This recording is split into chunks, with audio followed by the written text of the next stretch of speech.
২০২৪ সাল বাংলাদেশের ইতিহাসে উল্লেখযোগ্য একটি বছর। এ বছর বাংলাদেশের স্বাধীনতা অর্জনের ৫৩তম বছর। বছরটি ছাত্র জনতার গণ অভ্যুত্থান ও ভারতীয় আধিপত্যবাদ থেকে মুক্ত হয়ে নতুন স্বাধীনতা অর্জনের বছর, স্বৈরাচার হাসিনার পলায়নের বছর। চলুন এক নজরে দেখে নেওয়া যাক ২০২৪ সালে বাংলাদেশের আলোচিত ঘটনাগুলো। ডক্টর ইউনূসের কারাদণ্ড।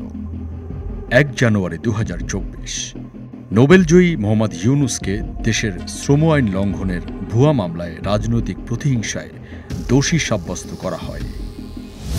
ভোটারবিহীন ডামি দ্বাদশ জাতীয় সংসদ নির্বাচন। ৭ জানুয়ারি ২০২৪ ভোটারবিহীন বিতর্কিত ডামি নির্বাচনের আয়োজন করে আওয়ামী লীগ। বিএনপি জামায়াত সহ বেশিরভাগ দল নির্বাচন বয়কট করে। ফ্যাসিস্ট শেখ হাসিনার নেতৃত্বাধীন আওয়ামী লীগ জোর করে টানা চতুর্থবার সরকার গঠন করে। বেইলি রোডে রেস্তোরাঁয় অগ্নিকাণ্ড।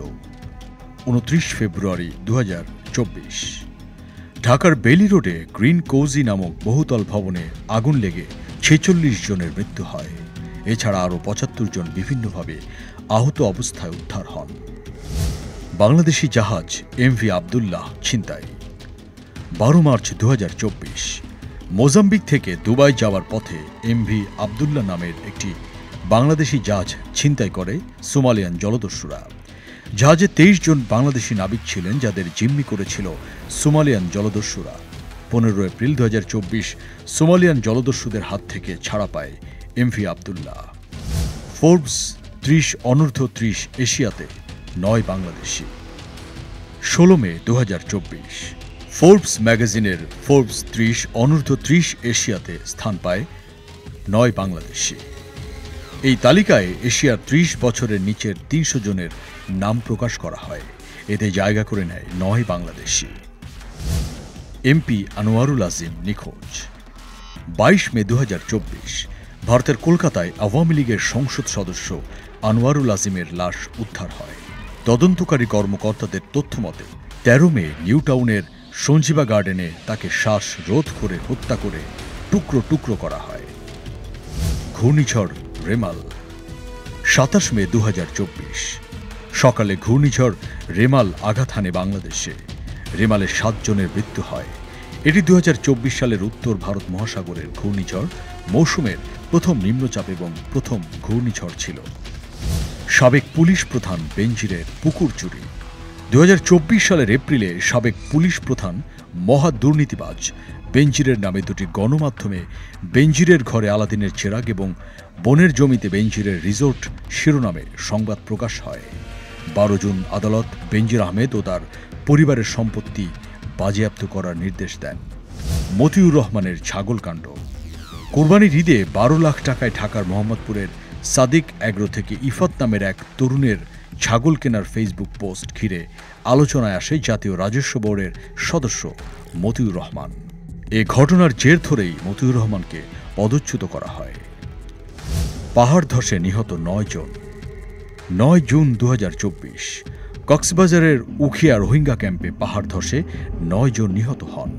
নিহত ব্যক্তিদের মধ্যে ২ জন স্থানীয় বাসিন্দাও ছিলেন বলে জানায় শরণার্থী ত্রাণ ও প্রত্যাবাসন কমিশনার। কোটা সংস্কার আন্দোলন। ৫ জুন ২০২৪ কোটা সুবিধা বাতিলের রায়কে অবৈধ ঘোষণা করে সুপ্রিম কোর্ট।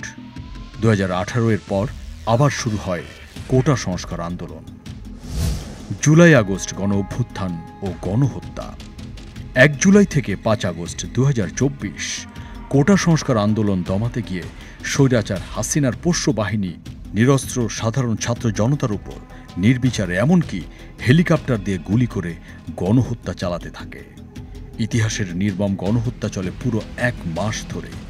এতে প্রায় ২,০০০-এর মতো মানুষ শহীদ হন এবং ৩০,০০০-এর মতো আহত হন। জুলাইয়ের শেষ দিকে আন্দোলন গণ অভ্যুত্থানে রূপ নেয়। আগস্টের শুরুর দিকে স্বৈরাচার হাসিনা পতনের ১ দফার ডাক আসে। জামায়াতে ইসলামী ও ছাত্র শিবির নিষিদ্ধ।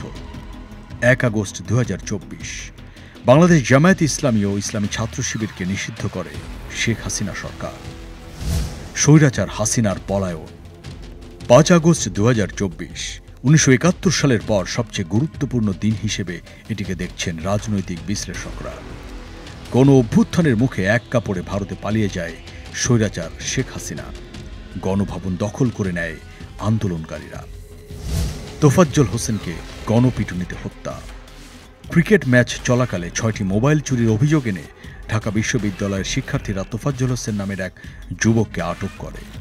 ছাত্রলীগের 3 জন নেতা এবং 2 সক্রিয় সদস্য সহ ছাত্ররা তাকে বেদম প্রহার করে। পরে ঢাকা মেডিকেল কলেজ হাসপাতালে তার মৃত্যু হয়। চিন্ময় কৃষ্ণ দাস ও ইসকন প্রসঙ্গ। 25 নভেম্বর 2024 উগ্র হিন্দুত্ববাদী সংগঠন ইসকনের বহিষ্কৃত নেতা চিন্ময়কে ঢাকা মেট্রোপলিটন পুলিশ বিমানবন্দর থেকে গ্রেফতার করে। জাতীয় পতাকার উপরে গেরুয়া পতাকা উত্তোলনের অভিযোগে তার বিরুদ্ধে রাষ্ট্রদ্রোহের অভিযোগ আনা হয়। 26 নভেম্বর চট্টগ্রামে চিন্ময় কৃষ্ণ দাসের রিমান্ড শুনানিকে কেন্দ্র করে তার সমর্থকেরা আইনজীবী সাইফুল ইসলাম আলিফকে নির্মমভাবে কুপিয়ে হত্যা করে। এশিয়া কাপ শিরোপা জয়।